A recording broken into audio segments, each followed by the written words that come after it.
చాలా క్లియర్గా చెప్పింది ఈ ప్రాంతాన్ని ఎంచుకుంటే వ్యవసాయ సంక్షోభం ఏర్పడుతుంది. ఇప్పుడు భవిష్యత్తులో ఆంధ్రప్రదేశ్కి ఇండస్ట్రీస్ రమ్మంటున్నాం, ఏ ఇండస్ట్రీ పెట్టాలా? ఓ పచ్చళ్ళ పరిశ్రమ కావాలంటే టమోటాలు పండాలా, ఇంకొక రకం పరిశ్రమ అంటే అగ్రి బేస్డ్ ఇండస్ట్రీస్కి అవకాశం ఉంది ఆంధ్ర. ఆ అగ్రి బేస్డ్ ఇండస్ట్రీస్ లేదు. ఇప్పుడు ఏం చేయాలా? మైనింగ్ మీద ఆధారపడి వాటి మీద బతకాలి మనం. లైక్ బీహార్ లాగా తయారవుతాం అనమాట మనం. లేదంటే కేజీ బియ్యం 200-300 లేకపోతే పక్క రాష్ట్రాలు కొనుక్కోవడమే. తెలంగాణ వాళ్ళు ఇప్పుడు బాగుపడ్డారు, వాళ్ళు సన్న బియ్యం చేస్తున్నారు కదా, మనం ఇక తెలంగాణ నుంచి కొనుక్కుంటాం భవిష్యత్తులో.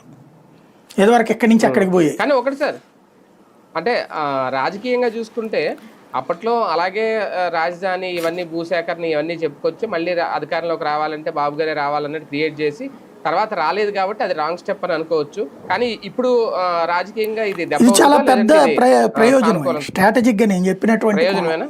వాళ్ళు ఆశిస్తున్నది ఏంటంటే ఇప్పుడు తీసుకున్న తర్వాత ఇదే స్టేట్మెంట్ ఇస్తారు, రేపు పొద్దున్న జగన్ వస్తే నాశనం అయిపోతుంది మీ జీవితాలు అంటారు.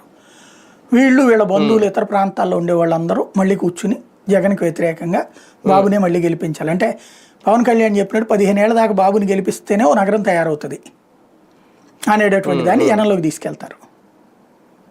అదే అంటే అప్పుడు అదే కదా దెబ్బేసింది.